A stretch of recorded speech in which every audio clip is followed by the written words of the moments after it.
హనుమాన్ జయంతిని ఏడాదిలో 2 సార్లు ఎందుకు జరుపుకుంటారో తెలుసా? హిందూ ధర్మంలో అత్యంత భక్తి శ్రద్ధలతో కొలిచే దైవం హనుమంతుడు. రామభక్త హనుమాన్ ఆలయం ఎక్కడ చూసినా కనిపిస్తారు. విజయ ప్రదాత, రక్షణ ఇచ్చే దైవంగా భక్తులతో పూజలను అందుకుంటున్నాడు. హనుమంతుడిని ఆంజనేయుడు, బజరంగబలి, మారుతి, అంజనీసుతుడు, పవనపుత్రుడు వంటి ఎన్నో పేర్లతో పిలుస్తారు. అయితే హనుమాన్ జయంతి ఉత్సవాలను ఏడాదిలో 2 సార్లు జరుపుకుంటారు. ఈ విషయం అందరికీ తెలిసిందే. అయితే పురాణాల ప్రకారం ఇలా 2 సార్లు జన్మదినోత్సవాలు జరుపుకోవడానికి కారణం ఉంది. అదేమిటో ఈ రోజు తెలుసుకుందాం. శ్రీరాముని పరమ భక్తుడైన హనుమంతుని ఆరాధన ప్రత్యేక ప్రాముఖ్యత కలిగి ఉంది. హనుమంతుడు కష్టాలను, దుఃఖాలను, బాధలను తొలగిస్తాడు కనుక సంకట మోచనుడు అని పిలుస్తారు. హనుమంతుడు చిరంజీవి కనుక కలియుగంలో ఇప్పటికీ భూమిపై నివసించే ఏకైక దేవుడు హనుమంతుడు అని, తన భక్తులను కష్టాల నుంచి కాపాడుతాడని హిందువుల విశ్వాసం.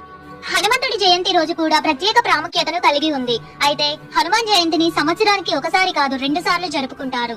అయితే 2 సార్లు హనుమాన్ జయంతులను ఎందుకు జరుపుకుంటారో మీరెప్పుడైనా ఆలోచించారా? హనుమాన్ జయంతిని సంవత్సరానికి 2 సార్లు జరుపుకుంటారు. ఒకటి చైత్ర పూర్ణిమ అంటే పుట్టినరోజు, రెండవది కార్తీక కృష్ణ చతుర్దశి, విజయ అభినందన మహోత్సవం అని అర్థం. ఎందుకంటే ఒక కథ హనుమంతుడి జన్మకు సంబంధించినది, మరొకటి అతను సృహ కోల్పోయిన తర్వాత తిరిగి జీవించడానికి సంబంధించినది. వాల్మీకి రామాయణం ప్రకారం హనుమంతుడు స్వాతి నక్షత్రంలో కార్తీక మాసంలోని కృష్ణపక్షం చతుర్దశి రోజున జన్మించాడు. అందువల్ల ఈ రోజున హనుమంతుని అవతార ఉత్సవంగా జరుపుకుంటారు. అదే సమయంలో చైత్ర మాసంలోని శుక్లపక్ష పౌర్ణమి రోజున హనుమంతుడి విజయ అభినందన మహోత్సవంగా జరుపుకుంటారు. హనుమంతుడి చైత్ర పూర్ణిమ రోజున 2వ జన్మ లభించింది కనుక ఈ రోజును అతని విజయ అభినందన మహోత్సవంగా జరుపుకుంటారు. హిందూ మత విశ్వాసాల ప్రకారం కార్తీక కృష్ణ చతుర్దశి నాడు తల్లి సీతాదేవి హనుమంతుడికి అమరత్వం అనే వరం ఇచ్చింది. అందుకే ఈ రోజున హనుమాన్ జయంతిని కూడా జరుపుకుంటారు. పురాణాల ప్రకారం ఒకసారి హనుమంతుడు చాలా ఆకలితో ఉన్నాడు. అప్పుడు అతనికి సూర్యుడు ఒక పండుగ కనిపించాడు.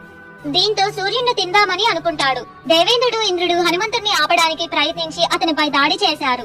అప్పుడు బాల హనుమాన్ సృహ కోల్పోయాడు. తన వరంతో జన్మించిన హనుమంతుడిని చూసి పవనుడికి కోపం వచ్చింది. దీంతో అతను గాలిని ఆపాడు. ఇది మొత్తం విశ్వంలో సంక్షోభ పరిస్థితిని సృష్టించింది. అప్పుడు దేవతలందరూ కలిసి హనుమంతుడికి 2వ జన్మ ఇచ్చారు. అది చైత్ర మాసంలోని పౌర్ణమి రోజు. అందుకే ఈ రోజున హనుమాన్ జయంతిగా జరుపుకుంటారు. మరొక పురాణం ప్రకారం హనుమంతుని భక్తి, అంకిత భావాన్ని చూసిన సీతాదేవి అతనికి అమరత్వాన్ని ప్రసాదించింది.